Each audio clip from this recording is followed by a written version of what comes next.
مزید نئے بیانات سننے کے لیے چینل راہ ہدایت بیان کو ضرور سبسکرائب کریں۔ ہمیں بھی شریک ہونا ہے، ہمیں بھی حاضر ہونا ہے۔ مولانا الیاس صاحب رحمۃ اللہ علیہ فرماتے تھے، امت اگر دعوت کو لے کر کے کھڑی ہو جائے، مسلمان اسلام کو لے کر کے نقل حرکت میں آ جائے، پوری دنیا کے لیے سوائے اسلام کے کوئی راستہ اور کوئی دروازہ نہیں ہے۔ اس لیے دور صحابہ میں اسلام میں داخل ہونے کے دروازے تھے، اسلام سے نکلنے کا کوئی دروازہ نہیں تھا، اس لیے کہ 100% امت 100% نقل حرکت پر تھی۔ امت کا ہر فرد داعی ہے، تو اللہ رب العزت نے یہ مواقع ان ممالک والوں کو عطا کی۔ اجتماع طے ہوا، اور اجتماع تو صرف چند ممالک کا طے تھا۔ بر اعظم افریقہ کے کچھ 26 ملکوں کا وہاں جوڑنا طے ہوا تھا، لیکن جیسے جیسے وقت قریب آتا گیا، حضرت نے اجتماع میں یہ کہا کہ اس میں ساری دنیا کے جمع ہونے میں میرا اپنا کوئی کمال نہیں ہے، اس ملک والوں کی قربانی اور ان کے اخلاص نے پوری دنیا کو اپنی طرف کھینچ لیا ہے۔ 123 ملک شامل ہوئے، 123 ملک۔ جیسے جیسے اجتماع کا وقت قریب آتا گیا، ملک کی حکومت کا جو عملہ ہے ان کے لیے یہ چیز کسی عجوبے سے کم نہیں تھی کہ تم یہ ایک شامیانے میں 100 ملکوں کو جمع کرو گے۔ ہمارے لیے ساری حکومتی سہولتیں اور سارے نقشے اور انتظامات ہونے کے باوجود 50 ملکوں کا جمع کرنا مسئلہ بن جاتا ہے، اور تم اس ایک شامیانے اور پنڈال میں 100 ملکوں کے جمع کرنے کی بات کر رہے ہیں۔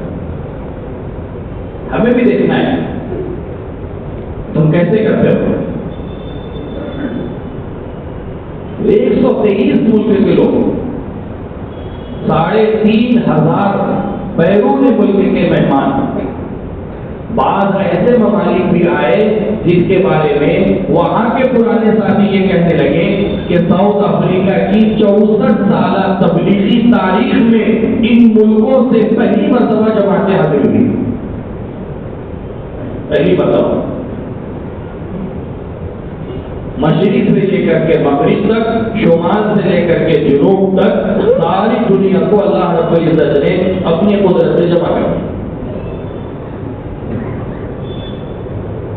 سب سے بڑی تعداد اس میں وہ یو کے سے تھی، بر اعظم یورپ۔ جب حاضری لی گئی تو 550 کی تعداد تھی، انہوں نے کہا 50 اور بڑھ جائیں گے، 600 تعداد ہو جائے گی۔ 300 کی تعداد ملیشیا کی، 56 جماعتیں ملیشیا کی اجتماع کی محنت کے لیے آئی، 80 جماعتیں ہندوستان کی پہنچی۔ تنزانیہ سے 450 افراد، زنجیبار سے، تنزانیہ سے، دارالسلام سے،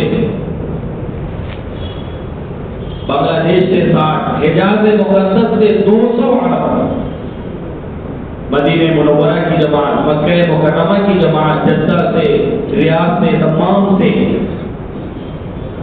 آسٹریلیا سے 60 آدمی، 250 افراد امریکہ سے آئے، اور بعض ساؤتھ افریقہ کے وہ ممالک ہیں جہاں سے یعنی 1 یا 2 ہی کی تعداد تھی، لیکن پہلی مرتبہ وہ دعوت کی نسبت پر اس ملک میں آئے۔ حضرت نے یہ فرمایا کہ اجتماع یہ کام کرنے والوں کو کام کی فکروں کے لے کر کے جمع ہونے کا ایک عنوان ہوتا ہے، اس لیے کہ کام کرنے والے کام کی فکروں کو لے کر کے آپس میں جمع نہیں ہوں گے تو وحدت فکر باقی نہیں رہے گی، اور اس کام کی جو روح ہے اور اس کام کی جو اصل طاقت ہے اور اس کام پر جو نتائج ظاہر ہوں گے اس کے لیے وحدت فکر بنیادی کی۔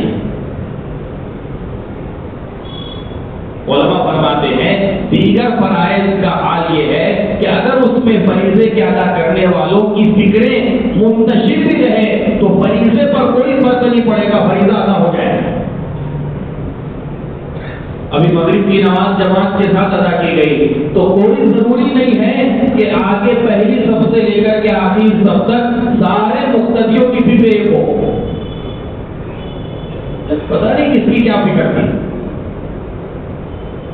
نماز تو ادا ہو گئی۔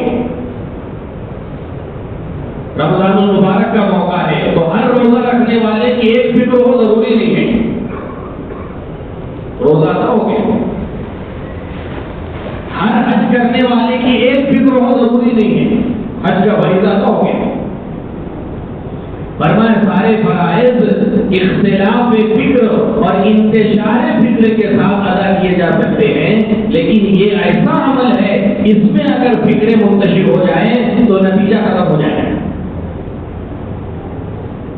وہ ایسے فکر حضرت نے کہا کہ اجتماع کا عنوان کہ کام کرنے والے آپس میں جمع ہوتے رہیں تاکہ وحدت فکر آپس میں باقی رہے۔ تو اجتماع کی تاریخ تو 18، 19، 20 اکتوبر تھی، لیکن مجمع چونکہ 2 دن پہلے سے اجتماع کا آنا شروع ہو گیا، اندرون و بیرون کا، اس لیے بجائے 18 سے اجتماع کو 16 تاریخ سے شروع کرنا پڑا۔ 16 تاریخ بدھ کا دن تھا، مغرب میں پہلی مجلس حضرت مولانا عبدالستار صاحب کی ہوئی، پہلی مجلس کی بات۔ حضرت نے کہا کہ تم لوگ پہلے آئے ہو، پہلے آنے والوں کی حیثیت وہ ہوتی ہے جو جماعت کی نماز میں پہلی صف کی ہوتی ہے۔ اگر پہلی صف صحیح ہے تو بعد کی ساری صفیں صحیح رہیں گی، اگر پہلی صف متاثر ہو جائے تو بعد کی ساری صفیں متاثر ہو جائیں۔ کہ پہلے آنے والے پہلی صف کی طرح ہیں، ان کے اعمال کا اور ان کی فکروں کا اثر بعد میں آنے والے مجمع پر پڑے گا۔ ہماری فکر صحیح ہونا چاہیے اور اجتماع کے دوران میں اعمال کا اہتمام ہو، اس لیے کہ مسلمانوں کا اجتماعی طور پر عمل پر جمع ہونا اللہ نے اس میں غیروں کے قلوب کے پلٹنے کی اور اسلام کی طرف مائل ہونے کی تاثیر رکھی ہے۔ مشہور واقعہ ہے، حضرت ہندہ نے ابو سفیان سے یہ کہا کہ اس مکہ کی سرزمین میں، حرم مکی میں آج سے پہلے میں نے کبھی ایسا اجتماعی عبادت کا منظر نہیں دیکھا جو آج دیکھ رہی ہوں، میرے دل میں اسلام کی حقانیت اتر گئی۔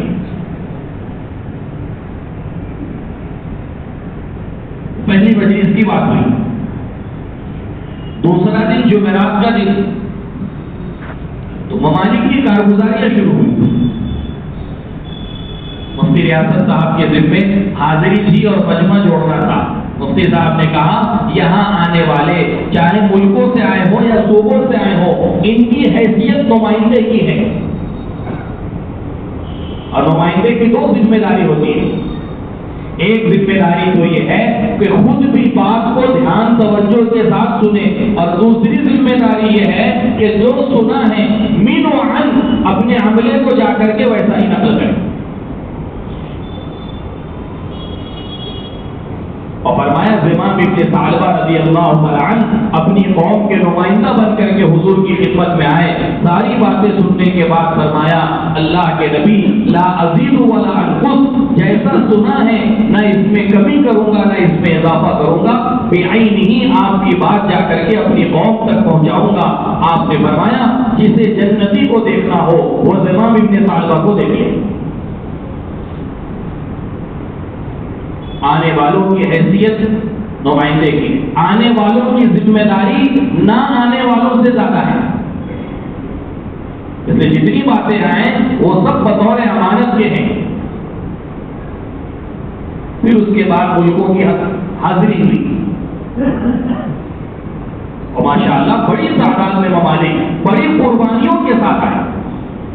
ملاوی غریب ملک ہے، غربت ہے، 3 دن کا سفر بس کا بائی روڈ 2 ملکوں کو کراس کر کے وہ حضرات اجتماع میں پہنچے۔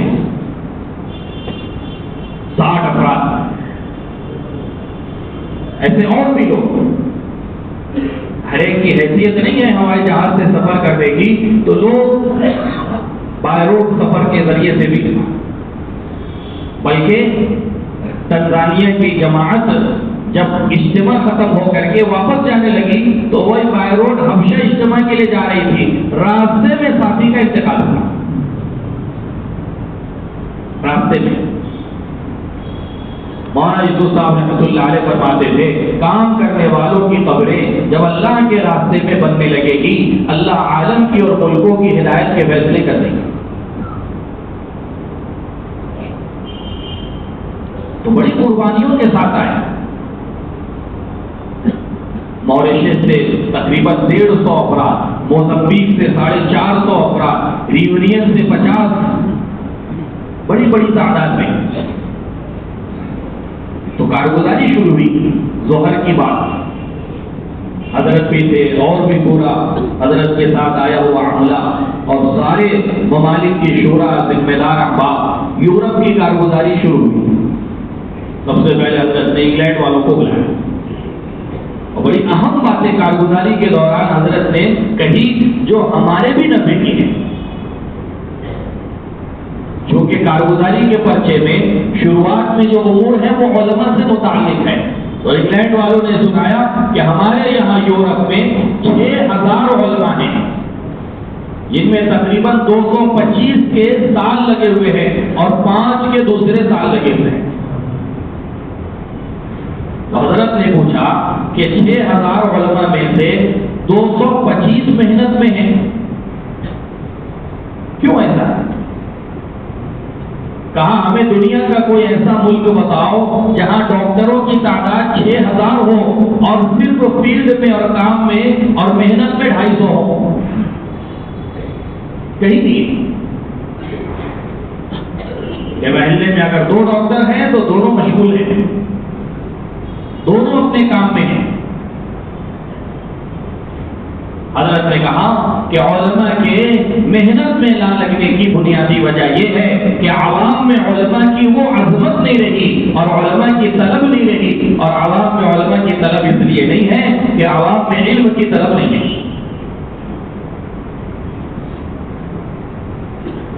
حضرت نے کہا کہ علماء کا محنت کے اندر شریک نہ ہونا یہ ہماری مسجد وار جماعت کی کمزوری ہے، کہ مسجد وار جماعت نے اپنی مسجد کی ساری چیزوں کا انتظام کیا، پنکھا بھی لگ جائے، قالین بھی مل جائے اور ایئر کنڈیشن بھی ہو جائے، کھڑکی دروازے بھی لگ جائیں، لیکن مسجد کی جماعت نے اس کا اہتمام نہیں کیا کہ ہماری مسجد علمی حلقات سے بھی آباد ہو جائے، اس کے لیے کسی عالم کا بھی انتظام کیا جائے، اسباب مسجد کا انتظام کیا گیا۔ اور فرمایا حضرت علی رضی اللہ عنہ فرمایا کرتے تھے مقام پر رہتے ہوئے شرافت کے 3 کام ہیں، ایک تو قرآن کی تلاوت ہے، دوسرے مسجد کی آبادی ہے، اور تیسرے علماء کی ایک ایسی جماعت تیار کی جائے جو علاقے کے افراد کو دین سکھائے۔ یہ مسجد اور جماعت کی ذمہ داری ہے کہ لوگ اپنے ساتھ حج کا فریضہ صحیح ہو علماء کو لے کر کے جاتے ہیں، ہمارا عمرہ صحیح ہو جائے، اس کے لیے لوگ علماء کو لے کر کے جاتے ہیں۔ ہماری مسجد وار جماعت اپنے خروج میں علماء سے اس بات کا تقاضا کیوں نہیں کرتی کہ ہمارا خروج صحیح ہو جائے، اس کے لیے آپ بھی ہمارے ساتھ تشریف لے جائیں، ہماری ذمہ داری ہے۔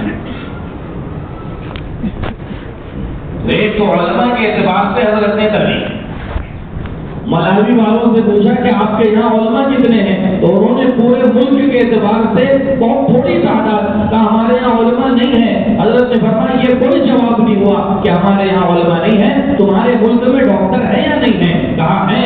کہا انہوں نے علم کہاں سے حاصل کیا؟ کہا وہ سب دوسرے ملکوں سے پڑھ کر کے آتے ہیں۔ کہا جیسے ڈاکٹری کی تعلیم دوسرے ملکوں سے حاصل کر کے لوگ تمہارے ملک کے اندر آ کے اس شعبے کو سنبھال رہے ہیں، ایسے ہی تمہاری ذمہ داری ہے کہ جن ملکوں میں مدارس ہیں تم اپنے طلبہ کو وہاں بھیجو تاکہ وہ تیار ہو کر کے آئیں اور تمہارے ملک کے اندر علم کے پھیلنے کا اور علم کی نشر و اشاعت کا انتظام ہو سکے۔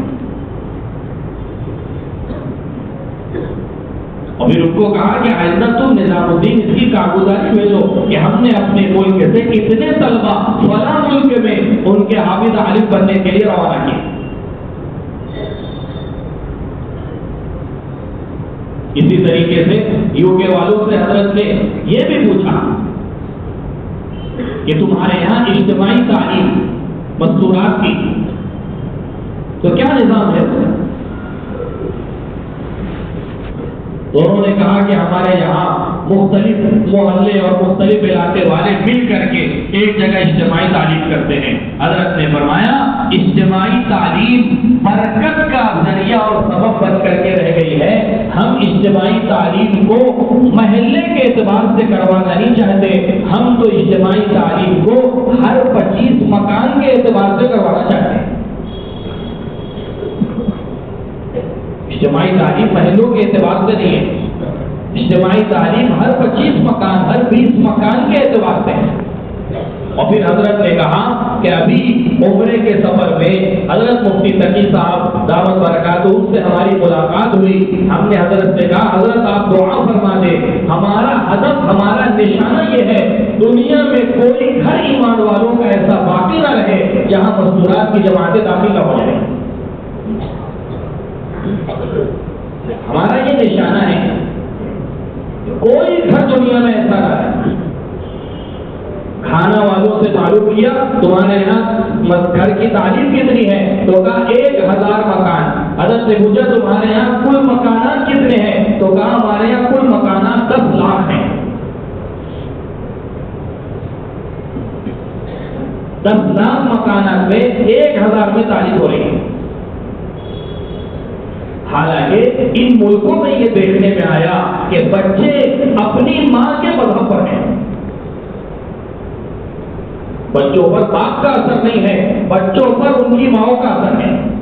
کتنے نوجوان ایسے ملے اور کتنے بچے ایسے ملے جو نمازوں کے پابند ہیں, اعمال کے پابند ہیں, قرآن پڑھ رہے ہیں, علم دین سیکھ رہے ہیں, سکھا رہے ہیں. ان کے باپ کا تعلق اسلام سے نہیں ہے, لیکن ان کی ماؤں کے مسلمان ہونے کے نتیجے میں وہ بچے اعمال کی پابندی کر رہے ہیں. بچوں پر ماؤں کیا اثر آتا ہے. ہماری پہلی مسجد تھی, وہاں جمعہ کا دن تھا, عصر کی نماز کے بعد وہاں ایک نکاح آیا. 5 سے 6 لوگ نکاح میں ہو گئے مشکل سے. جو لڑکی کا باپ تھا, امام صاحب نے کہا کہ یہ لڑکی کا باپ ہے لیکن یہ مسلمان نہیں ہے, یہ غیر ایمان والا ہے. ہم نے کہا کہ یہ نکاح بچی کا یہاں کیوں؟ کہا کہ اس کی بچی مسلمان ہے. بچی مسلمان کیسے کہ اس کی ماں مسلمان ہے.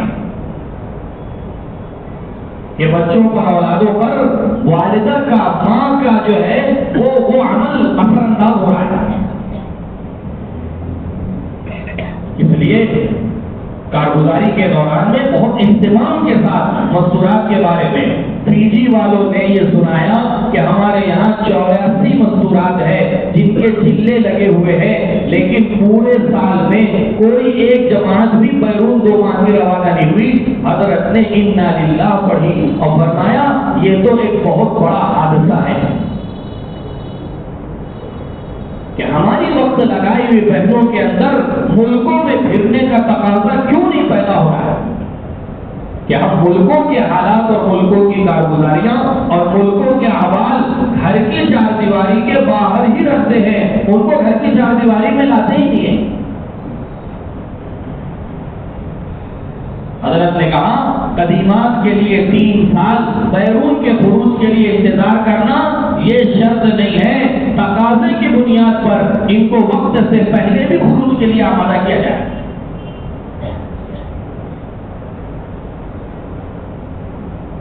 تو بڑی اہم باتیں کارگزاری کے دوران ہے. مویشی والوں سے حضرت نے پوچھا تم مسجد آبادی کا عمل کرتے ہو؟ کہا جی حضرت کرتے ہیں. کہا لوگ نقد آتے ہیں؟ کہا بہت مشکل سے آتے ہیں. حضرت نے کہا عمل ہی مشکل ہے تو مشکل ہی سے لوگ آئیں.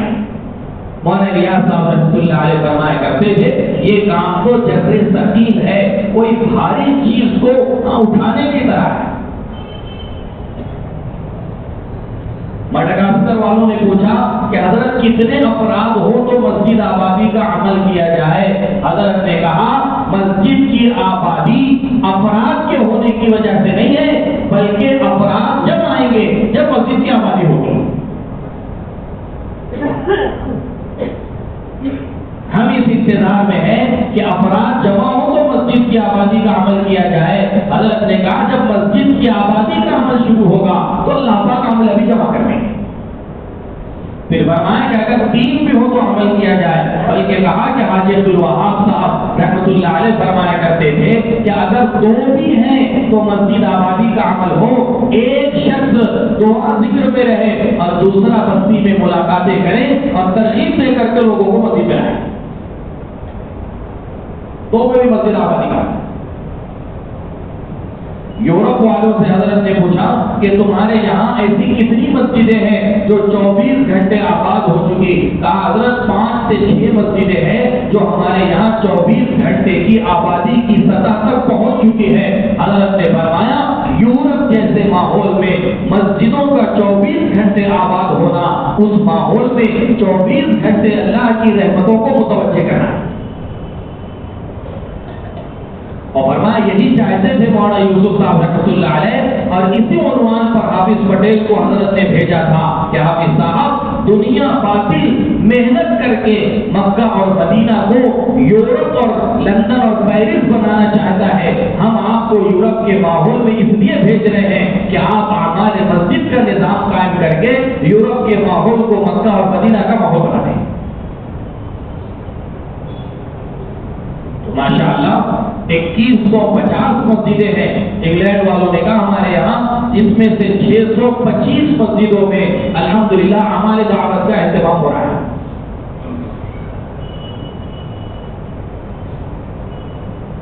خروج کے اعتبار سے بھی ملکوں سے آواز دیے گئے، آپ کے یہاں سے علماء پرانے کام کرنے والے نظام الدین کتنے پہنچ رہے ہیں؟ یوکے والوں سے حضرت نے پوچھا کہ تمہارے یہاں علماء کے خروج کی ترتیب کیا ہے؟ تو کہا حضرت ملک میں ہی وہ اپنا خروج کرتے ہیں۔ حضرت نے فرمایا نہیں، پوری دنیا کے لیے یہ نظام طے ہے کہ ہر تیسرے سال پر علماء کا خروج نظام الدین کے لیے ہوگا۔ ہم ساری دنیا کے علماء کو نظام الدین اس لیے بلانا چاہتے ہیں کہ ساری دنیا کے علماء کے سامنے ساری دنیا کے تقاضے پیش کیے جا سکیں، اس لیے ان کو اہتمام سے نظام الدین بھیجا ہے۔ ملیشیا والوں نے کہا ہمارے یہاں 70,000 علماء کی تعداد ہے۔ حضرت نے کہا اگر ایک مدرسے میں 10 عالم ہو، اس اعتبار سے تمہارے یہاں 7,000 مدارس ہونے چاہیے۔ کتنے مدارس ہیں؟ تو کہا حضرت 2,000 مدرسے۔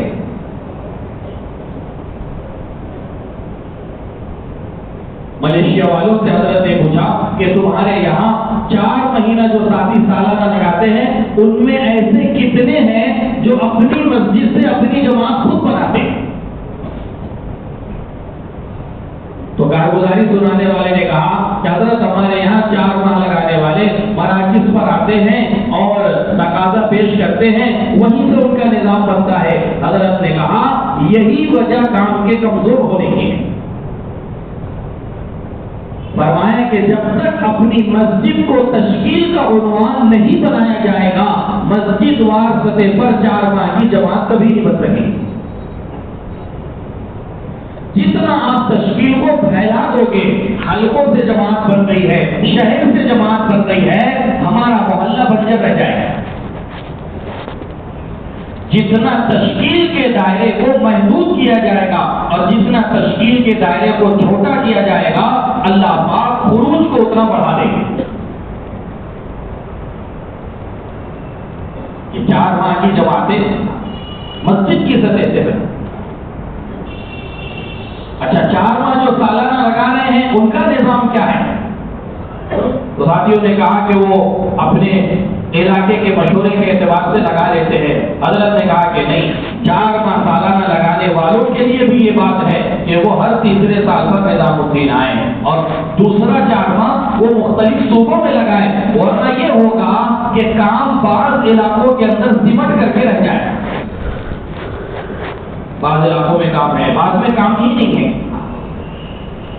جیسے ساؤتھ افریقہ میں 64 سال ہو گئے اس کام کو شروع ہوئے، لیکن آج بھی بعض علاقے ایسے ہیں جہاں پر محنت ہوئی تو پتہ چلا سامنے والوں کے لیے یہ کام ایک اجنبی چیز ہے. ان کو پہلی مرتبہ پتہ چل رہا ہے کہ دنیا میں اس نوعیت کی بھی کوئی محنت ہو رہی ہے. یہ جماعتیں مخصوص علاقوں میں جا رہی ہے تو جہاں جا رہی ہے وہاں محنت ہے، اور جہاں نہیں ہے وہ علاقے بچت پڑے ہیں.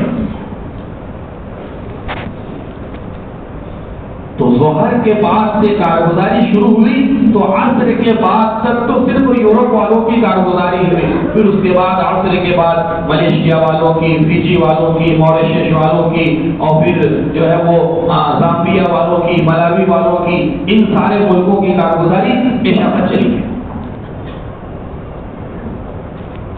اور پھر جمعرات کی رات میں عشاء کے بعد ضرورتوں سے فارغ ہو جانے کے بعد رات میں 12 بجے اجتماع کے سارے امور کے مشورے کی مجلس ہوئی. جہاں اجتماع تھا وہاں ایک مدرسہ تھا، مدرسہ انعامیہ. حضرت مولانا ابو الحسن صاحب رحمۃ اللہ علیہ کے نام پر اس مدرسے کا نام رکھا گیا. 27 ملکوں کے طلبہ اس مدرسے میں پڑھتے ہیں، 27 مختلف ممالک کے. مدرسے کے ذمہ داران نے اجتماع سے 1 ہفتہ پہلے اور اجتماع کے بعد تک کے لیے پورے طلبہ کو ان کے سارے کمروں سے خالی کرا کر کے ایک ٹینٹ اور ایک خیمے کے اندر ان کا قیام کیا، اور رہنے والے طلبہ کے سارے کمروں میں بیرون سے آنے والے مہمانوں کو ٹھہرایا. یہاں تک کہ مدرسے کا جو اسٹاف تھا، علماء تھے، ان کے رہنے کے جو مکانات تھے ان مکانات تک خالی کرائے گئے. یعنی انہوں نے اپنی بشاشت سے خالی کیا، آنے والے مہمان یہاں ہیں. ماشاء اللہ 24 گھنٹہ طلبہ مہمانوں کی خدمت میں لگے ہوئے، علماء آنے والے مہمانوں کی خدمت میں لگے ہوئے. تو اس مسجد میں جو مدرسے کی مسجد تھی اس سے لگ کر کے حضرت کا قیام تھا، وہی مشورے کی مجلس. اس مجلس میں بھی مختلف ملکوں کے ذمہ دار احباب بھی شریک ہوئے تھے، ہم لوگ بھی شریک ہو گئے. مشورے سے پہلے حضرت نے تقریباً 1 گھنٹہ یعنی مشورے سے متعلق انتہائی جامع باتیں ارشاد فرمائیں. کیونکہ اکثر آنے والے اور اکثر جو وہاں موجود تھے وہ انگریزی سمجھنے والے تھے، اس لیے حضرت کی بات کا انگلش میں انگریزی میں ترجمہ ہوا. مفتی امتیاز صاحب ہے موزمبیق کے، اکثر حضرت کے بیانات کا بلکہ تقریباً 100% حضرت کے مذاکرے کا انہوں نے ترجمہ کیا. ساری باتیں جو حضرت کہتے تھے وہ اپنے پاس ڈائری میں نوٹ کرتے تھے. من و عن کوئی جملہ کوئی لفظ ایسا نہیں ہوتا تھا جو ترجمے سے چھوٹ جائے. ترجمہ اور ترجمانی پورے طور پر کی. حضرت نے فرمایا اللہ نے قرآن پاک میں مشورے کو عبادت کے ساتھ بیان کیا ہے، اس لیے فرمایا جیسے عبادت کے لیے آتے ہو ایسے ہی مشورے کے لیے بھی آیا تھا. فرمایا مشورے میں رفیق بن کر کے آنا ہے، فریق بن کر کے نہیں آنا ہے. رفیق بن کر کے آنے پر فیصلہ آسان ہو جاتا ہے، فریق بن کر کے آنے پر فیصلہ مشکل ہو جاتا ہے. مشورے میں ایسے آؤ جیسے عبادت کے لیے آتے ہو، اس لیے کہ مشورے کو اللہ رب العزت نے عبادت کے ساتھ بیان کیا ہے، مشورے کو عدالت کے ساتھ بیان نہیں کیا ہے.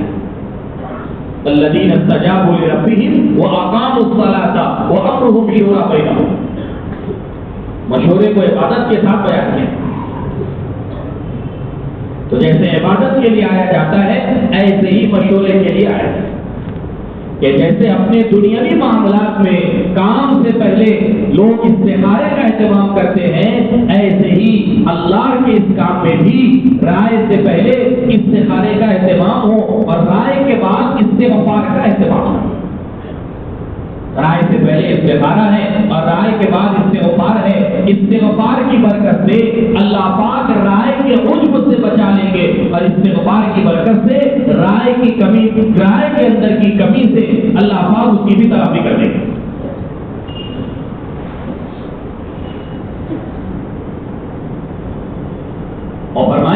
کہ حضور پاک صلی اللہ علیہ وسلم کے زمانے میں صحابہ فیصلے پر کتنا مجتمع ہوتے تھے. کہا دو صحابہ اللہ کے نبی صلی اللہ علیہ وسلم کی خدمت میں اپنا معاملہ لے کر کے آئے. حضور نے ایک کے حق میں فیصلہ کر دیا, جس کے خلاف فیصلہ ہوا اس نے کہا میں اس فیصلے کو نہیں مانتا, تم ابو بکر صدیق کے پاس چلو. ابو بکر صدیق رضی اللہ تعالی کے پاس آئے, فرمایا اللہ کے نبی نے کیا فیصلہ کیا؟ کہا حضور کا فیصلہ یہ ہے. کہا جو حضور کا فیصلہ ہے وہی میرا بھی فیصلہ ہے.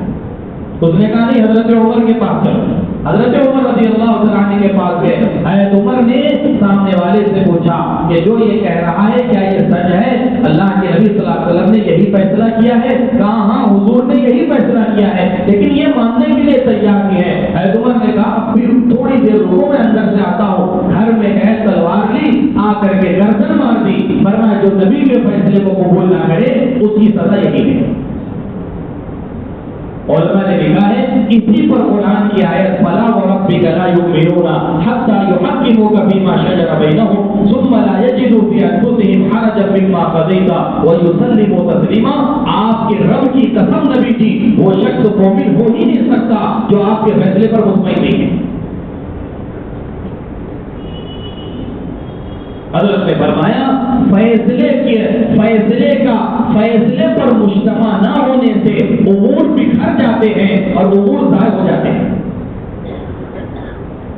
اس سے فیصلہ ہونے کے بعد فیصلے پر مجتمع ہو جائے. رائے کا دل میں باقی رکھنا یہ کام کی قوتوں کو تقسیم کر دیتا ہے. کام کی قوت تقسیم ہو جائے. اور میرے دوستوں, بزرگ اور عزیزوں, بعض مرتبہ رائے فیصلے کے بعد بھی دل میں آتی ہے. حضرت نے کہا اس کا طریقہ کیا ہے؟ فرمایا اس کا طریقہ ہمیں سیرت میں یہ ملتا ہے کہ حضور پاک صلی اللہ علیہ وسلم نے فیصلہ کر دیا کہ ہمیں بدر کے لیے یہ جگہ مناسب ہے, مسلمانوں کا قافلہ یہاں ٹھہرے گا. فیصلہ ہو جانے کے بعد صحابی اللہ کے نبی صلی اللہ علیہ وسلم کی خدمت میں آئے. فرمایا اللہ کے نبی اگر آپ کا فیصلہ وہی کی بنیاد پر ہے تو پھر تو رائے کی گنجائش ہی نہیں, لیکن اگر آپ کا فیصلہ اپنے یعنی رائے سے ہے تو میری اپنی ذاتی رائے یہ ہے. تنہائی میں آ کر کے حضور سے یہ کہہ رہے ہیں کہ میری اپنی ذاتی رائے یہ ہے کہ سامنے والی جگہ پانی والی ہے, ہم وہ جگہ لے لیں. حضرت نے فرمایا پانی والی جگہ اس لیے نہیں لی گئی تاکہ کفار اور مشرکین کو پانی کے لیے مجبور کیا جائے, بلکہ پانی کی جگہ اس لیے لی گئی کہ کفار اور وہ مقابل والے پانی کی ضرورت کے لیے جب آئیں گے تو وہ مسلمانوں کے اعمال کو دیکھیں گے اور اس سے متاثر ہو کے ہو سکتا ہے اللہ انہیں ہدایت دے. یہ بنیاد تھی کہ ہم پانی والی جگہ لیں. تو اکیلے ہیں, رائے دل میں آئی تو حضور پاک صلی اللہ علیہ وسلم کی تنہائی کے موقع کو تلاش کیا اور تنہائی میں آ کر کے رائے دی.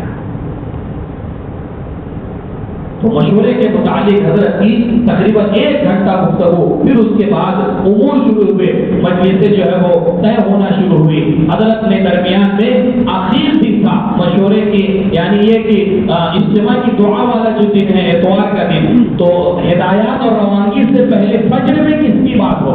حضرت نے کہا کہ میں چاہتا ہوں ایسے کی بات ہو جو اس مجمع کو اتنا ڈرائے کہ یہ اللہ کے راستے میں نہ جانے کی وجہ سے روتا ہوا اور ڈرتا ہوا اپنے گھروں کو واپس جائے کہ کہیں ہم پر اللہ کا عذاب نہ جائے.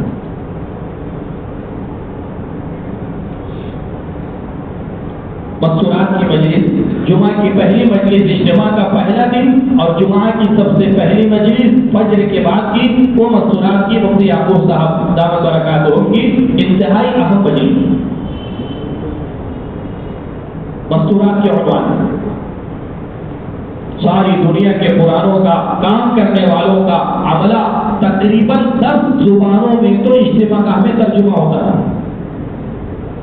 عربی میں ساؤتھ افریقہ کے مقامی لوگوں کی اپنی زبان ہے زولو, اس میں, اور افریقہ کے جو ممالک ہیں ان کی زبان سوہیلی ہے, اس میں ترجمہ ہے. ملاوی والوں کی اور ان کے اطراف کے علاقے والوں کی زبان چیچوا ہے, اس میں ترجمہ ہوتا تھا. انگریزی میں ہوتا تھا, ملائی میں ہوتا تھا, پرتگیز میں ہوتا تھا, فرینچ میں ہوتا تھا, اور بھی مختلف زبانوں میں. اتنی زبانوں میں ترجمہ ہو رہا ہے. مفتی یعقوب صاحب دامت برکاتہ نے کہا جیسے مردوں کے اعمال دعوت اور مردوں کے اعمال قرآن اور حدیث سے منسوخ ہیں، عورتوں کے اور مستورات کے اعمال کسی کی اپنی ذہنی بناوٹ نہیں ہے، بلکہ جہاں سے مردوں کے اعمال ہیں ویسے ہی عورتوں کے اعمال بھی منسوخ ہیں، قرآن اور حدیث سے ثابت ہے۔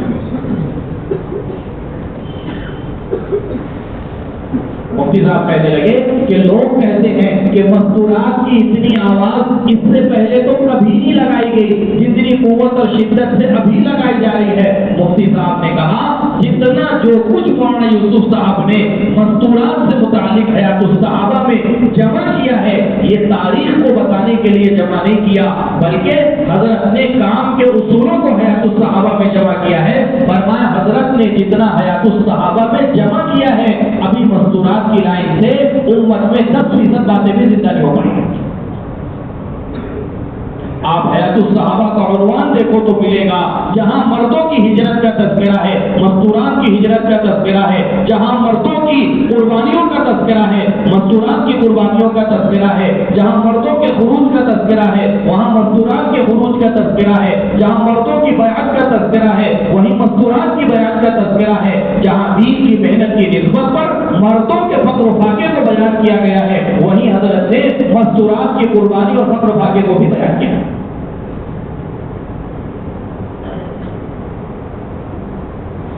اور یہ تو قرآن پاک میں ہے، امر بالمعروف نہی عن المنکر کا اتنا ذمہ دار قرآن نے ایمان والوں میں مردوں کو کہا ہے، اتنا ہی ذمہ دار اسی حیثیت سے امت کی مستورات کو بھی بنایا گیا ہے۔ والمؤمنون والمؤمنات بعضهم اولیاء بعض یأمرون بالمعروف وینہون عن المنکر، ایمان والے مرد اور ایمان والی عورتیں ان کی خاص صفت یہ ہے کہ یہ بھلائی کا حکم کرتے ہیں برائی سے منع کرتے ہیں۔ امام غزالی رحمۃ اللہ علیہ فرمایا کرتے تھے جیسے مردوں کے ایمان کے کامل ہونے کے لیے امر بالمعروف نہی عن المنکر شرط ہے، ایسے ہی عورتوں کے ایمان کے کامل ہونے کے لیے بھی امر بالمعروف نہی عن المنکر شرط ہے۔ بلکہ بعض مفسرین نے امام قرطبی رحمۃ اللہ علیہ کے حوالے سے مفتی صاحب نے کہا اتنی سخت بات کہی، فرمایا کہ ایمان اور کفر کے درمیان حد سے فاصل فرق کرنے والی چیز وہ امر بالمعروف نہی عن المنکر ہے۔ عورتوں کو بھی اتنا ہی ذمہ دار بنایا۔ ایک عرب عالم سے ہم نے سنا کہا کہ اس امت کی بہن بیٹیوں کو اللہ رب العزت نے اس محنت کے اندر شریک کر کے قرآن پاک کی آیت کا حصہ بنا دیا۔ پچھلی امتوں میں اور عام عورتیں تو بہت دور کی بات ہے، انبیاء علیہ الصلوۃ والسلام کی ازواج مطہرات کے بارے میں بھی یہ بات نہیں ملتی ہے کہ ان کو اپنے شوہروں کی محنت میں شوہروں کے ساتھ شریک کیا گیا ہو۔ پورے قرآن میں کہیں نہیں ملے گا کہ حضرت موسیٰ علیہ السلام کی محنت میں حضرت موسیٰ کی بیوی کو شریک کیا گیا ہو، حضرت ابراہیم علیہ السلام کی محنت میں حضرت ابراہیم کی بیوی کو شریک کیا گیا ہو، حضرت لوط علیہ السلام کی محنت میں ان کی بیوی کو شریک کیا گیا ہو۔ لیکن اس امت کی عام عورتوں کو اللہ رب العزت نے وہ اعزاز بخشا ہے کہ ساری امت کی مومنات کو اللہ رب العزت اس محنت کا اور نبی والے کام کا ذمہ دار بنایا ہے۔ مفتی صاحب نے کہا کہ اگر ہم سیرت پر ہماری نظر ہو اور حضور پاک صلی اللہ علیہ وسلم کی زندگی کو ہم دیکھیں تو ہمیں پتہ چلے گا حضور نے اپنی محنت کا آغاز ہی گھر کے عمل سے کیا ہے۔ سب سے پہلی وحی جو غار حرا میں آئی ہے، اللہ کے نبی صلی اللہ علیہ وسلم نے اس واقعے کا تذکرہ کسی مرد سے نہیں کیا بلکہ آپ نے سب سے پہلے بخاری کی روایت ہے اس واقعے کا تذکرہ امی جان حضرت خدیجہ رضی اللہ تعالی عنہا سے کیا ہے۔ آپ حضرت خدیجہ کے پاس آئے، فرمایا خدیجہ زملونی زملونی، مجھے کچھ اڑاؤ، کمبل اڑاؤ، گودری اڑاؤ، لقد خشیت علی نفسی، مجھے تو اپنی جان کے نکلنے کا اندیشہ ہونے لگا۔ اور پھر آپ نے پورے واقعات جو حضرت جبرائیل کے ساتھ پیش آیا فرمایا یہی تو حدیث کا درس ہے، اور وہ آیتیں جو اتری حضرت جبرائیل علیہ السلام کے ذریعے حضور نے حضرت خدیجہ کو پڑھ کر کے سنائی ہے۔ فرمایا یہ سب سے پہلا گھر ہے اور یہ سب سے پہلی عورت ہے جو اللہ کا کلام سن رہی ہے اور نبی علیہ السلام کے ساتھ قرآن پاک رعایت کر رہی ہے. اور پھر آپ علیہ السلام کی گھبراہٹ پر حضرت خدیجہ نے جو حضور کی صفات بیان کر کے اللہ کے نبی صلی اللہ علیہ وسلم کو تسلی دی ہے، یہی تو صفات کا مذاکرہ ہے.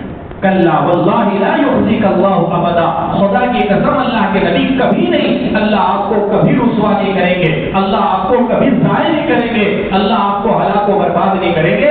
آپ کے اندر تو یہ صفات ہیں، ان صفات کے ہوتے ہوئے اللہ کیسے ضائع کریں؟ فرمایا کہ کوئی عمل اگر مستورات کے لیے قرآن کے حلقے کے قائم کرنے سے مانع ہو سکتا تھا تو وہ عورتوں کی معذوری کے ایام ہو سکتے تھے، لیکن مسلم شریف کی روایت میں یہ بات ملتی ہے، حضرت عائشہ رضی اللہ عنہا فرماتی ہے حضور مجھ سے ٹیک لگائے ہوئے تھے اور قرآن پڑھ رہے تھے اور میں حضور کا قرآن سن رہی تھی اس حال میں کہ میں حائضہ تھی.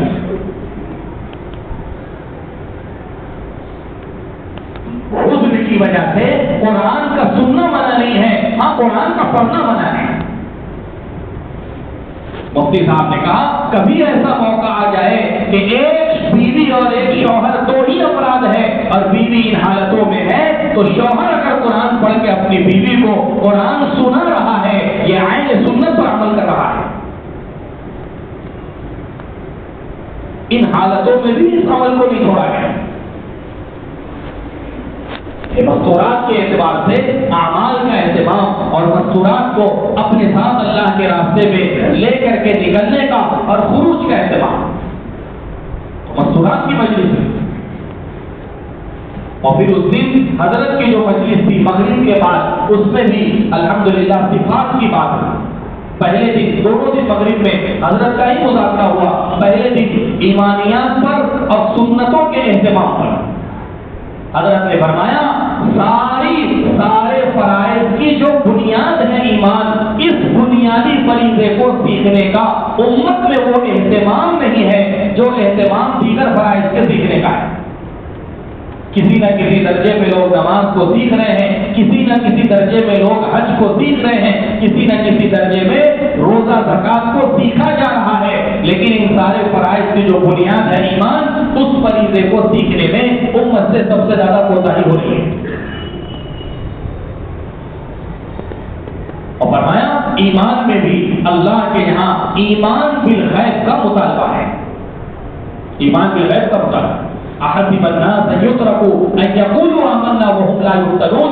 یہاں جس آزمائش کا تذکرہ کیا گیا کہ ہم ایمان والوں کو آزمائیں گے، حضرت نے کہا کس آزمائش کا تذکرہ ہے؟ فرمائے وہ آزمائش جو خبریں نبی کی غیب کی ظاہر کے خلاف ہے، ان خبروں میں ایمان والوں کی آزمائش ہے. معراج کا واقعہ کرایا ہی اس لیے گیا تھا تاکہ ایمان والوں کے ایمان کا امتحان لیا جائے. کہا کہ ایمان والا اگر اسباب کے ساتھ اپنے چیزوں اور حالات کو جوڑ رہا ہے، یہ ایمان کی علامت نہیں ہے، یہ تو دہریت کی علامت ہے. مولانا یوسف صاحب رحمۃ اللہ علیہ فرماتے تھے سائنس کا خلاصہ یہ ہے مخلوقات کی تحقیق کی جائے اور خالق کائنات کی تحقیق کا نام ایمان ہے. تو ایمانیات پر بات، ایمان بالغیب ہے. اور پھر حضرت نے کہا کہ جیسے ایمان کے رہنے کی جگہ دل ہے اور دل کا تعلق بدن کے سارے اعضاء کے ساتھ ہے، ایسے ہی ایمان بدن کے سارے اعضاء کے ساتھ جڑا ہوا ہے. حضرت نے کہا ایک بہت بڑے طبقے کو یہ غلط فہمی ہے، ایمان کا تعلق صرف عقائد کے ساتھ ہے، معاشرت کے ساتھ، معاملات کے ساتھ ایمان کا کوئی تعلق نہیں، جس کا نتیجہ یہ ہے کہ معاشرہ ارتداد کی زد میں آ گیا. پھر فرمایا کہ حضور پاک صلی اللہ علیہ وسلم نے جتنا اپنے صحابہ کو غیروں کے، جتنا حضور نے اپنے صحابہ کو بت پرستی سے روکا تھا، اتنا ہی اللہ کے نبی نے اپنے صحابہ کو غیروں کی مشابہت اختیار کرنے سے بھی روکا ہے. اور پھر مثال دی اس پر کہ صحابہ اللہ کے نبی صلی اللہ علیہ وسلم کی خدمت میں آئے، فرمایا حضور یہ کفار و مشرکین معرکے کے ختم ہو جانے کے بعد اپنے ہتھیاروں کو درخت پر لٹکا دیتے ہیں، ہمیں یہ عمل اچھا معلوم ہوتا ہے، کیا ہم بھی اپنے ہتھیاروں کو درختوں پر لٹکا دیں؟ حضور پاک صلی اللہ علیہ وسلم نے فرمایا تمہارا سوال کرنا ایسا ہی ہے جیسے بنی اسرائیل نے حضرت موسیٰ سے کہا تھا اجعل لنا آلہۃ کما لہم آلہہ، جیسے ان کا معبود ہے اے موسیٰ تم ہمارے لیے بھی کوئی رب بنا دو۔ تمہارا سوال کرنا ایسا ہی ہے جیسا بنی اسرائیل نے اپنے لیے بت کے بنانے کا سوال حضرت موسیٰ سے کیا تھا۔ تو حضور اپنے صحابہ کو غیروں کی مشابہت سے ایسے ہی بچاتے تھے جیسے کفر اور شرک سے ان کو بچایا جاتا تھا۔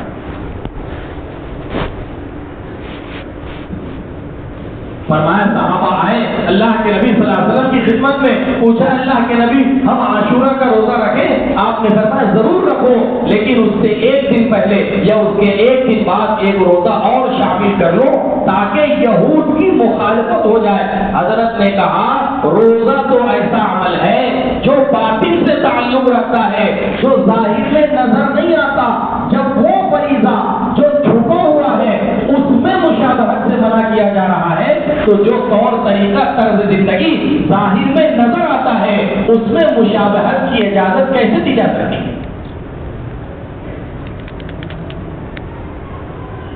کہ اللہ کی طرف سے اتنی بھی گنجائش صحابہ کو نہیں دی گئی کہ حضور کے پاس صحابہ آئے فرمایا اللہ کے نبی ہم ایمان میں داخل ہو چکے ہیں اور ایمان پر ہمیں کوئی شک نہیں، اسلام میں ہمیں کوئی شک نہیں، لیکن کیا اس کی اجازت ہے کہ ہم تورات کی تلاوت کر لیں؟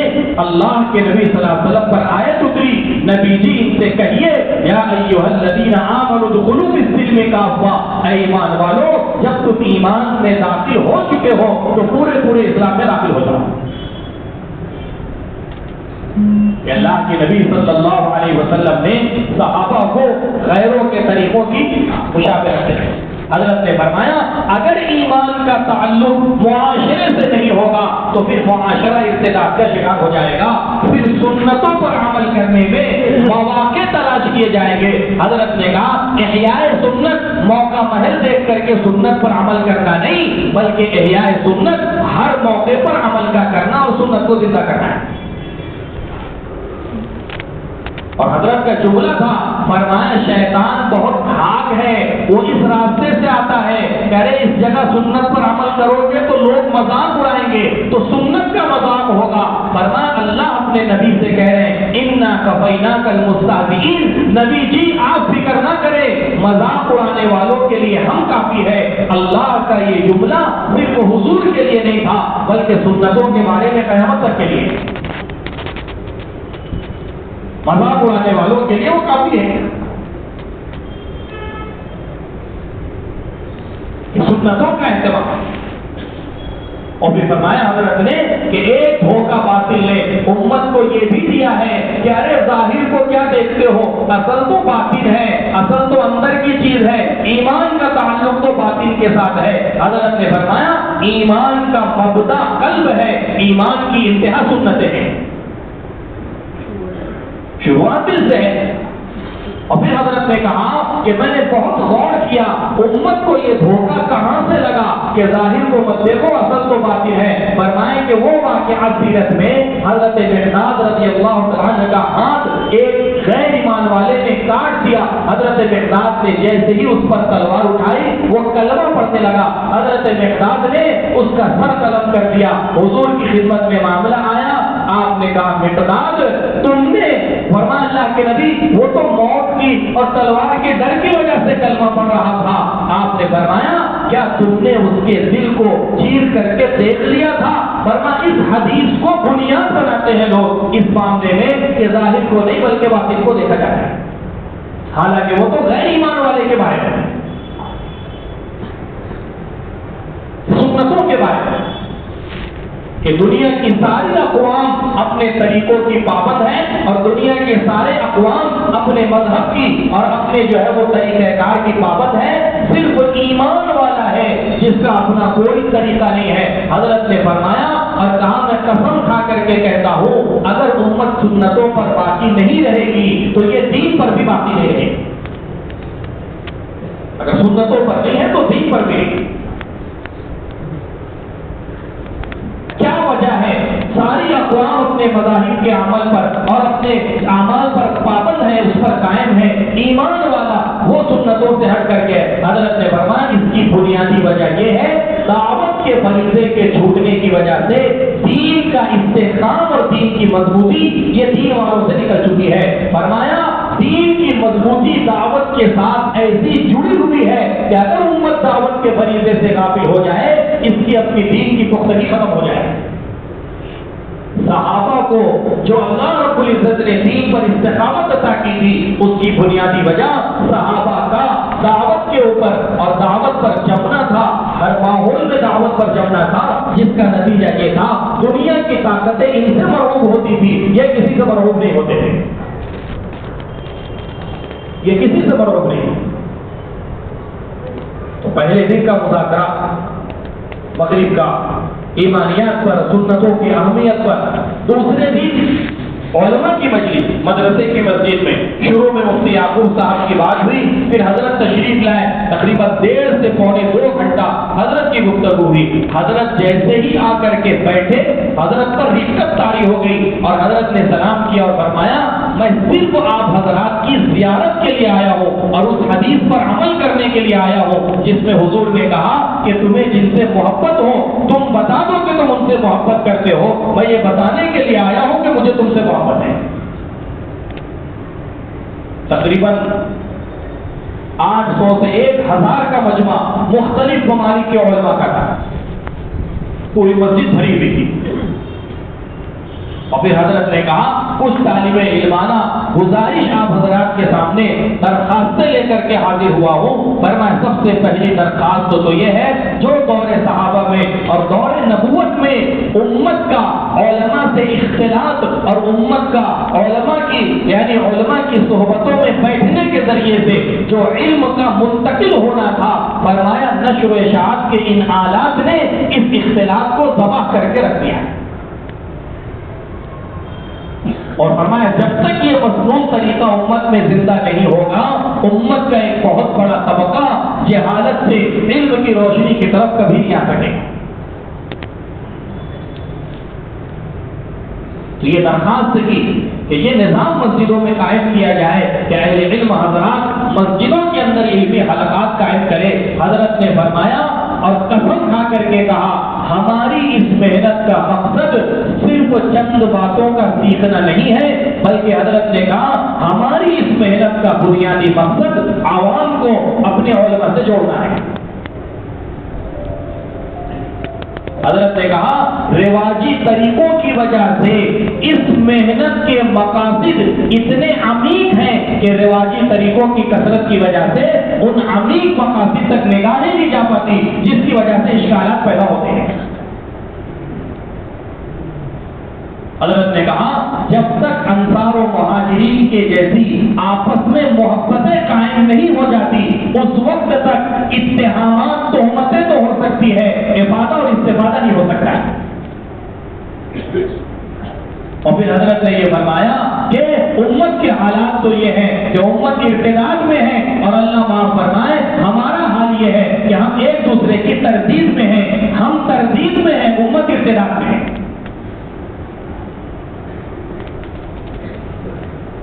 حضور پاک صلی اللہ علیہ وسلم کے زمانے میں جتنا اس چیز کو مضمون سمجھا جاتا تھا کہ ایک شخص دوسرے کی دلیل کو توڑ دے دوسرا شخص اس کی دلیل کو توڑ دے حضور کے زمانے میں جتنی یہ چیز مضمون تھی اس زمانے میں حضرت نے کہا یہ چیز اتنی ہی محبوب اور محمود بن چکی ہے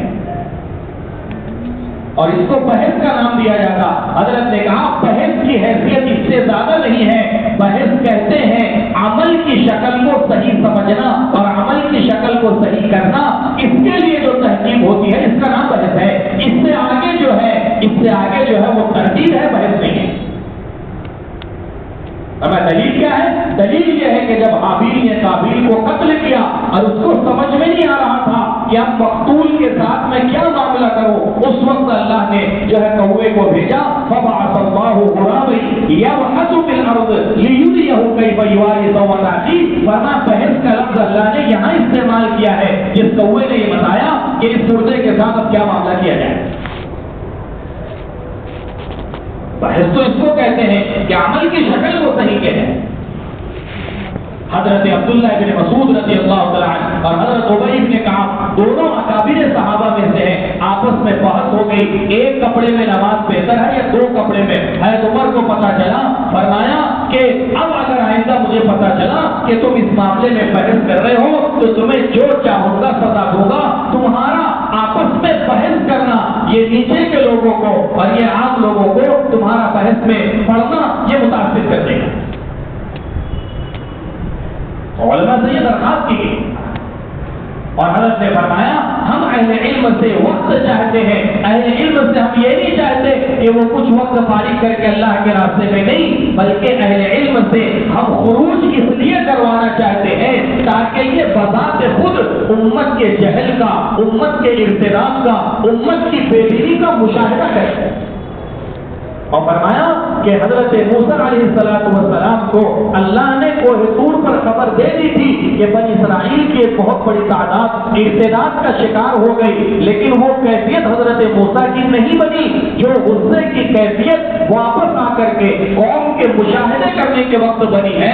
علماء نے فرمایا بلکہ حدیث ہے، حضور نے اس موقع پر فرمایا لیس الخبر کالمعاینہ، کہ سنا ہوا کبھی دیکھے ہوئے کے برابر نہیں ہو سکتا۔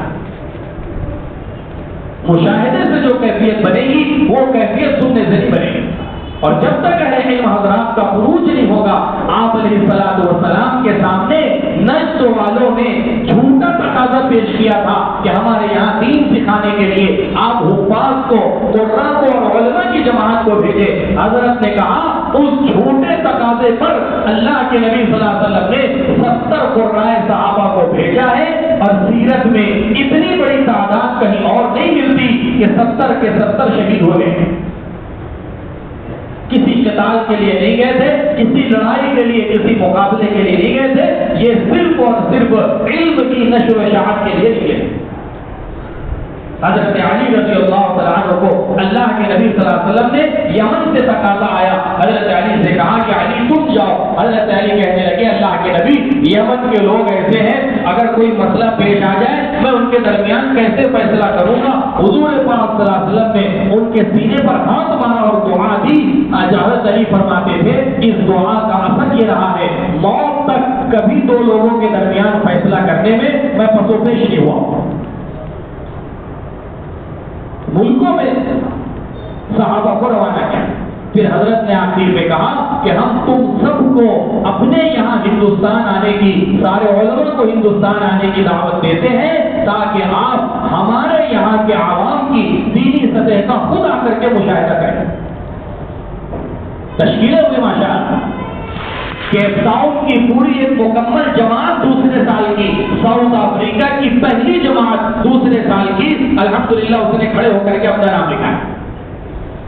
2 جماعتیں سال کے لیے علماء کی اجتماع کے اندر پیش ہوئی، ٹوٹل جماعتیں تو 425 کے قریب پورے اجتماع سے نکلی، جس میں ساؤتھ افریقہ کی 125 جماعتیں تھیں، باقی دوسرے ممالک کی جماعتیں، اس میں علماء کی جماعت دوسرے سال کے لیے مکمل ایک جماعت پیش ہوئی، اور پہلے سال کے لیے 2 جماعتیں، دعا کے وقت ان سے مسافہ بھی ہوا، اور پھر اسی دن مغرب میں حضرت کی جو مجلس ہوئی بڑی اہم مجلس تھی، وہاں کے اس علاقے کے اعتبار سے حضرت نے جو ہے بڑی اہم مجلس کہ ایک مسلمان اپنے آپ کو اللہ کے یہاں داعی شمار کروائے، یہ کوئی آسان بات نہیں ہے، آسان چیز نہیں ہے کہ اللہ کے یہاں ہمارا انتخاب ہو جائے اس کام کے لیے۔ فرمائیں کہ ان ساری آزمائشوں سے گزرنا پڑے گا جن آزمائشوں سے گزر کر کے انبیاء کا انتخاب اللہ کے یہاں ہوا ہے، اور ان آزمائشوں کے لیے قرآن نے صبر کا لفظ استعمال کیا ہے۔ فرمایا انبیاء علیہ السلام کو 2 باتوں میں آزمایا جاتا تھا، ایک مال کے ذریعے سے اور دوسرا تکالیف اور مشقتوں کے ذریعے سے کہ یہ نبی ہے یا نہیں ہے۔ حضرت سلیمان کے پاس بلقیس نے مال بھیجا یہ دیکھنے کے لیے کہ یہ بادشاہ ہے یا نبی ہے۔ انبیاء مال کو ٹھکرا دیتے تھے اور حال کے آنے پر صبر کرتے تھے، ان دونوں لائنوں سے کامیاب ہو جاتے تھے۔ اللہ پاک محنت کے لیے اور کام کے لیے منتخب فرماتے ہیں، صبر ہے۔ پھر حضرت نے یہ کہا کہ سارے شعبوں کا جو بگاڑ ہے اس کی بنیادی وجہ یہ ہے کہ انتقام کا جذبہ انسان کے جذبے پر غالب آ چکا ہے. اور وہاں کے حالات کے اعتبار سے ساتھی کہتے تھے بھائی فلاں تو ہمارا نہیں اور فلاں تو جو ہے وہ ہماری طرف نہیں. حضرت نے کہا میں قسم کھا کر کے کہتا ہوں کوئی ادھر نہیں ہے, سب ادھر ہی ہے. اس محنت میں جب تک دشمن کو دوست نہیں سمجھا جائے گا اس وقت تک اللہ پاک کام لینے کا فیصلہ نہیں کرے. کہ حضور پاک صلی اللہ علیہ وسلم نے جو امت بنائی تھی, فرمایا امت ایسے ہی بنی تھی کہ مختلف طبقات کو دین سکھا کر کے مختلف طبقات کو امت بنایا گیا, بلکہ حضور نے نسلی, علاقائی, قومی, لسانی ان سارے فرق کو ختم کر کے پوری امت کو حاکم محکوم کے اعتبار سے, کالے گورے کے اعتبار سے, عجمی عربی کے اعتبار سے, شہری دیہاتی کے اعتبار سے ایک جگہ ایک چار دیواری میں لا کر کے جمع کر دیا. حضرت نے کہا اور کہا کہ میں سارے بر اعظم والوں سے کہتا ہوں کان کھول کر کے یہ سن لے کہ اگر تم ان ملکوں میں ایشین بن کر کے رہ رہے ہو تو تم امت نہیں بنا رہے ہو, تم فرقہ اور قوم بنا رہے ہو. جو محبتیں انصار و مہاجرین میں تھی, جب تک وہ محبتیں ان ملکوں کے مہاجرین اور انصار میں قائم نہیں ہوگی اس وقت تک اللہ پاک ان ملکوں سے کام لینے کا فیصلہ نہیں کرے گا. حضرت نے کہا کہ رنگ کی بنیاد پر, علاقے کی بنیاد پر, اونچ نیچ کی بنیاد پر کسی کو کم سمجھنا, کسی کو ہلکا سمجھنا, یہ تو اسلام سے محروم ہو جانے کا راستہ ہے. دو مثالیں اس پر پیش کی. ایک تو حضرت اسامہ ابن زید رضی اللہ تعالیٰ عنہ کی. فرمایا اسامہ ابن زید کا بڑا مقام تھا اللہ کے نبی صلی اللہ علیہ وسلم کے یہاں. ایک مرتبہ حضرت اسامہ کو ٹھوکر لگ گئی, خون نکلنے لگا. حضور نے حضرت عائشہ رضی اللہ عنہا سے فرمایا عائشہ اس کے خون کو صاف کرو, اور ناک بہ رہی تھی, فرمایا اس ناک کی ریزش کو بھی صاف کر دو. حضرت عائشہ کو تھوڑا کراہیت محسوس ہوئی. اللہ کے نبی صلی اللہ علیہ وسلم خود اٹھے, اپنے ہونٹوں سے خون کو چوس کر کے حضور ٹھوک رہے تھے اور اپنے ہاتھوں سے حضرت اسامہ کی ناک کو صاف کر رہے تھے. وہ حضرت اسامہ رضی اللہ تعالی عنہ حجۃ الوداع کے موقع پر جب ضرورت سے فارغ ہونے کے لیے رکے, حضور نے سارے مجمع کو روک دیا, اور جب اہل یمن نے کہا کہ ایک غلام زادے کے لیے پورے مجمع کو مشقت میں ڈالا گیا, روک دیا گیا, فرمایا یہی ہلکا پن اور یہی ان کی رائے حضور کے انتقال کے بعد ان کے اسلام سے پھرنے کا ذریعہ بن گئی. اور دوسرا واقعہ حضرت نے کہا کہ حضرت بلال رضی اللہ تعالیٰ عنہ, حضرت صہیب, حضرت عمار غالباً رضی اللہ عنہ, یہ سارے حضرت سلمان, یہ سارے حضرات ایک جگہ بیٹھے ہوئے ہیں. قیس ابن بطافیہ کا وہاں سے گزر ہوا. اس نے کہا کہ یہ کیا کام کریں گے, ان کی زبان تو عربی نہیں ہے, یہ تو عجمی ہے, ہماری زبان عربی ہے, جو کام ہم کر سکتے ہیں یہ کہاں کر سکتے ہیں. حضرت معاذ ابن جبل نے قیس ابن بطافیہ کا یہ جملہ سن لیا, گریبان پکڑ کر کے حضور کے پاس لے کر کے آئے. فرمایا اللہ کے نبی یہ صہیب, بلال اور سلمان کے بارے میں اس قسم کا تبصرہ کر رہا ہے.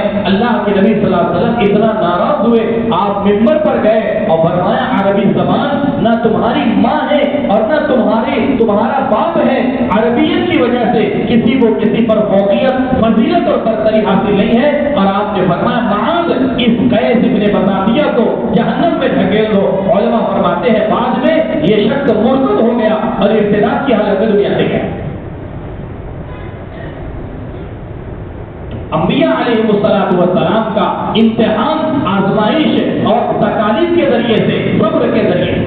زید بن ثانہ کا واقعہ حضرت نے سنایا کہ اقوام اور لوگ انبیاء کو آزماتے تھے صبر کے ذریعے سے, اور پھر آزما کر کے انبیاء کی حقانیت سے قائل ہو کر کے ایمان میں داخل ہوتے تھے. حضور پاک صلی اللہ علیہ وسلم نے اس واقعے کے دوران حضرت نے کہا کہ اللہ کے نبی صلی اللہ علیہ وسلم نے حضرت عمر کو تلوار اٹھانے پر ڈانٹا اور بہت سخت ڈانٹا. فرمایا کہ انبیاء کی شان یہ ہوتی ہے کہ یہ اپنوں کو دباتے ہیں اور غیروں پر احسان کرتے ہیں. فرمایا یہی فرق ہے سیاست اور دعوت کا کہ اپنوں کو دبایا جائے اور غیروں کو جو ہے وہ احسان کا معاملہ کیا جائے. حضرت نے کہا احسان کے 3 درجے ہیں. ادنا درجہ احسان کا یہ ہے کہ جس نے تمہارے ساتھ احسان کیا تم اس کے ساتھ احسان کرو. فرمایا محسن پر احسان سے قومیں بنتی ہے، امت نہیں بنتی ہے. دوسرا درجہ احسان کا یہ ہے کہ جن سے تمہاری کوئی جان پہچان نہیں ہے ایسے اجنبیوں پر تم احسان کرو. اور فرمایا سب سے اعلیٰ درجہ احسان کا یہ ہے کہ تم ستانے والوں کے ساتھ احسان کا معاملہ کرو. حضور علیہ السلام احسان کے اس درجے پر آتے ہیں. اللہ کے نبی صلی اللہ علیہ وسلم اپنوں کو پیچھے کرتے تھے، دوسروں کو آگے بڑھاتے تھے. حضرت نے کہا خیبر کا موقع ہے، حضرت علی نے اتنا عظیم کارنامہ انجام دیا، اتنا مضبوط دروازہ اکھاڑ کر کے پھینک دیا. جب یہ مارکا ختم ہوا خیبر کا، کارگزاریاں آئی، لوگ کہہ رہے تھے اللہ کے نبی جو کارنامہ حضرت علی نے انجام دیا آج کسی نے ایسا کارنامہ انجام نہیں دیا. حضور نے فرمایا نہیں، جو کام ابو دجانہ نے کیا ہے وہ کسی نے بھی نہیں کیا. حضرت نے کہا کہ حضرت حضور پاک صلی اللہ علیہ وسلم کے اس جملے پر حضرت جبرائیل آسمانوں سے آئے. فرمائے نبی جی آپ کے اخلاق کا تقاضا یہی ہے، آپ اپنوں کو دباتے ہیں اور دوسروں کو آگے بڑھاتے ہیں. حضور پاک صلی اللہ علیہ وسلم نے فرمایا کہ ابو دجانہ نے جو کیا ہے وہ آج کسی نے بھی نہیں کیا.